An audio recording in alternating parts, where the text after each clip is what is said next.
오늘 같이 나눌 본문 말씀은 레위기 9장 22절에서 24절입니다. 레위기 9장 22절에서 24절. 아론이 백성을 향하여 손을 들어 축복함으로 속죄제와 번제와 화목제를 마치고 내려오니라.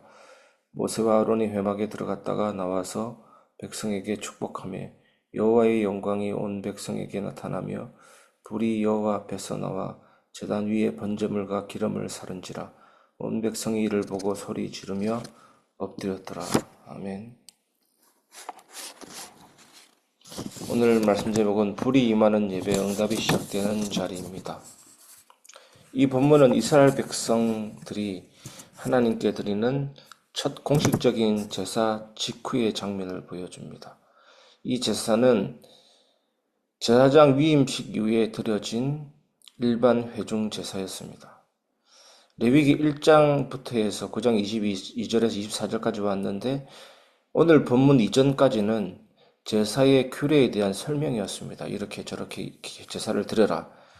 근데 오늘 본문은 실제로 제사를 행한 첫 장면입니다. 번제, 속죄, 죄, 화목제를 드린 직후의 장면입니다. 아론은 백성에게 손을 들어 축복하고 모세와 함께 회막에 들어갔다가 나와 다시 백성에게 축복하며 그때 여호와의 영광이 임하고 불이 하늘에서 내려옵니다. 놀라운 장면입니다. 불이 하늘에서 내려온다는 이 장면은 굉장한 놀라운 장면입니다. 이 사건은 단순한 제사 성공의 이야기가 아닙니다. 이것은 하나님의 임재, 하나님의 능력을 말하는 것입니다. 우리도 마찬가지죠. 예배 드릴 때 이런 일들이 일어납니다. 하나님의 백성에게 주시는 치유와 회복의 표적, 하나님께 향한 전심의 헌신을 요구하는 장면입니다. 오늘 우리는 이 본문을 통해서 예수 그리스도 안에서 우리의 예배가 어떻게 응답받고 회복이 되며 헌신으로 이어지는지를 함께 나누려고 합니다. 첫 번째, 하나님의 응답은 은혜의 축복 후에 임합니다. 본문 22절을 보면 아론이 백성에게 손을 들어 축복합니다. 그리고 이어서 제사를 마친 후 모세와 함께 회막에 들어갔다가 다시 백성을 축복하게 됩니다. 여기서 중요한 것은 하나님의 불은 제사 직후가 아닌 축복 후에 임했다는 점입니다. 예배라는 것은 단순히 의식을 드리는 것이 아니라 하나님의 마음을 전하고 하나님의 은혜를 흘려보내는 통로입니다. 오늘날 우리의 예배, 우리의 교회도 그렇습니다.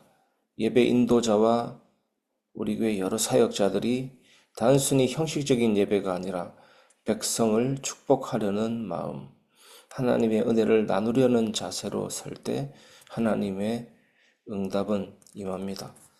교회의 예배가 은혜의 중심이 될 때 성도의 삶이 하나님의 축복을 흘려보내는 도구가 될 때 그곳에 불이 임하게 됩니다. 강단이 은혜가 되고 또 말씀을 받은 우리 직분자들이 은혜를 흘려보내려고 할 때 성령의 불이 임하게 됩니다. 예수 그리스도께서 대제사장으로 십자가 위에서 마지막 축복의 손을 들고 다 이루었다고 선언하셨을 때 하늘로부터 임한 은혜는 모든 믿는 자들에게 하나님의 자녀됨이라는 영원한 응답을 선물했습니다. 두 번째, 불이 임한 곳, 치유와 회복이 시작되었다입니다.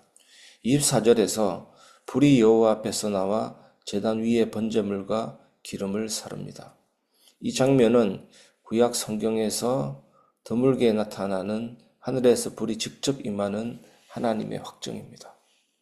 이것은 뭡니까? 하나님이 그 제사를 기쁘게 받으셨다는 뜻이며 또한 그들의 죄가 속죄되었고 이제 하나님의 영광이 회복되었다는 표지입니다. 오늘 우리의 예배 속에서도 이런 하나님의 임재와 응답이 있습니다. 그래서 예배를 위한 기도 중에 가장 중요한 게 뭡니까? 하나님의 임재와 능력이 임하는 예배입니다. 죄의 무게로 눌린 성도가 회개의 눈물을 흘릴 때, 병든 마음과 병든 육체를 안고 예배의 자리에 나올 때, 주님의 십자가 앞에 진심으로 엎드릴 때 하나님의 불은 임하게 됩니다. 그 불은 심판의 불이 아니라 치유의 불, 회복의 불, 소망의 불입니다. 예수 그리스도의 십자가는 단순한 형벌이 아니라 우리의 번제물로 예수님께서 자신을 드려신 치유의 제사입니다.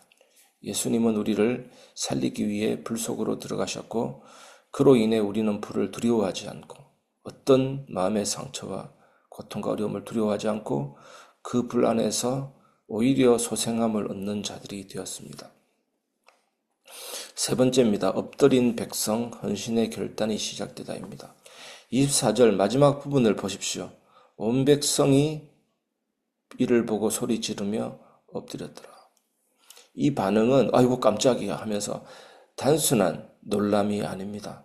이는 하나님께서 응답하셨다는 사실 앞에서의 경외와 감격입니다. 경외심이 크죠. 하나님을 존경하고 두려워하는 마음과 감격 속에서 엎드려지게 된 것입니다.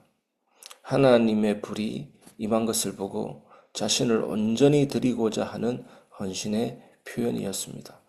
우리의 예배와 목적은 감동받는 데 있지 않습니다.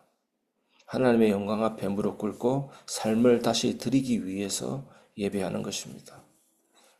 그래서 우리의 삶을 변화시키는 성령의 사건, 말씀의 기적이 일어나는 곳이 예배고 예배 속에서 우리는 온전한 헌신 앞으로 나아가게 되는 것입니다.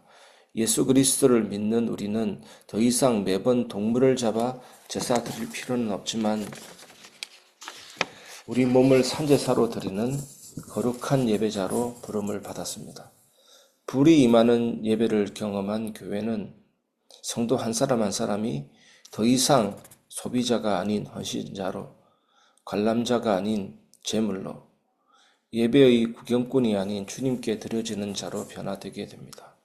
예배 뒤에 이 역사가 일어나기를 기도하시기 바랍니다.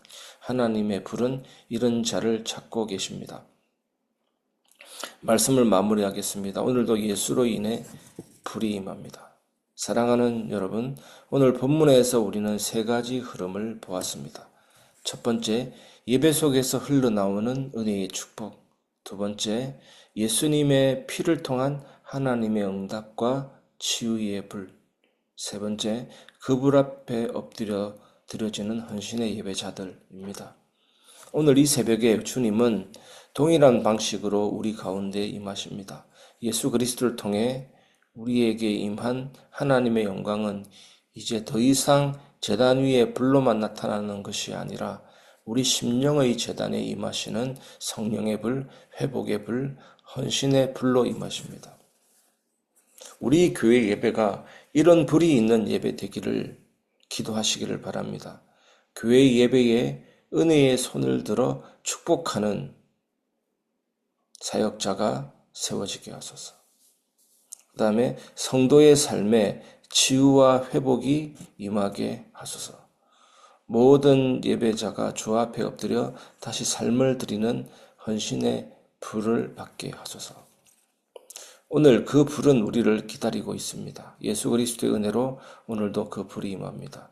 오늘 여러분들에게 이 은혜가 있기를 주님의 이름으로 축원합니다.